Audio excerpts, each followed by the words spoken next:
ওকে, এটা হচ্ছে কি ডিক্লাইন বারবেল বেঞ্চ প্রেস, ঠিক আছে। সো এটার আমাদের তো বেঞ্চ প্রেস তিনটা আছে, এটা হচ্ছে কি ফ্ল্যাট বেঞ্চ প্রেস, ইনক্লাইন এবং ডিক্লাইন। তো ডিক্লাইন বেঞ্চ প্রেস মেনলি আমার লোয়ার চেস্টের জন্য, ঠিক আছে। তো এটার করার নিয়মটা অলমোস্ট সেম বেঞ্চ প্রেসের মতো, বাট স্লাইড ডিফারেন্ট আছে, যেহেতু এটা ডিক্লাইন নিচের দিকে। তো আপনাদের জিমে যদি এভাবে পা লক করার কোনো সিস্টেম থাকে, ডু ইট।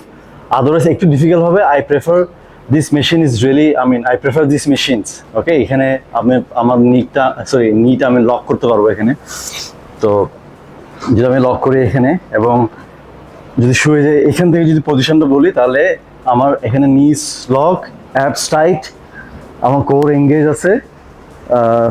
উপরে চলে আসো এখন।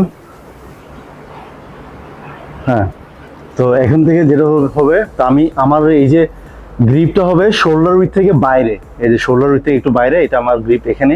এটা আমি নিব, নিয়ে আমার স্টার্টিং পজিশনটা হবে কিন্তু ঠিক লোয়ার চেস্টের এখান থেকে, ঠিক আছে। তো আবার শোল্ডার যেটা আছে, শোল্ডারটা যাতে এভাবে স্কুইজ না হয়, এটা আমার নিচের দিকে ড্রপ করে রাখতে হবে। আর হচ্ছে আমার চেস্টটা কিন্তু আপরাইট রাখতে হবে, এভাবে কুজুক হয়ে থাকা যাবে না, আপরাইট চেস্টটা। এবং আমি যখন নামাবো তখন আমার লোয়ার চেস্টের দিকে নামবে এটা, ঠিক আছে। এবং আমার এই যে যখন তুলবো আমি, তখন আমি স্ট্রেট তুলবো, তখন আমি এইভাবে স্ট্রেট নামাবো। আমি পাশ থেকে যদি দেখাই, এটা আরো ভালো ভিউ আসবে। সাইড থেকে দেখাও নিশো।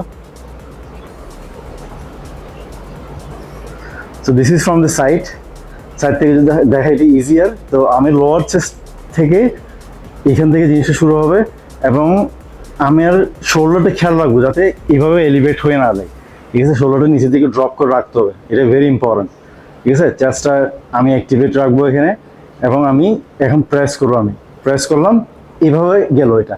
এটা লোয়ার চেস্টের লাইনে বা লোয়ার চেস্টের ঠিক উপরের দিকে এটা আসবে, এখানে আসবে না, কিন্তু দিস ইজ রং, এটা কিন্তু করা যাবে না।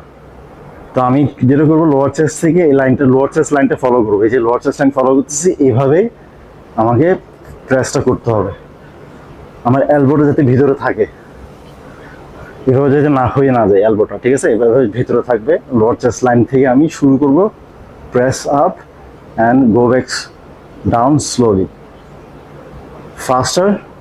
এটাকে আইসোমেট্রিক হোল্ড বলে, এবং আস্তে আস্তে আমি নিচের দিকে নামাবো, এখানে এসে থামবো, লাইক দিস।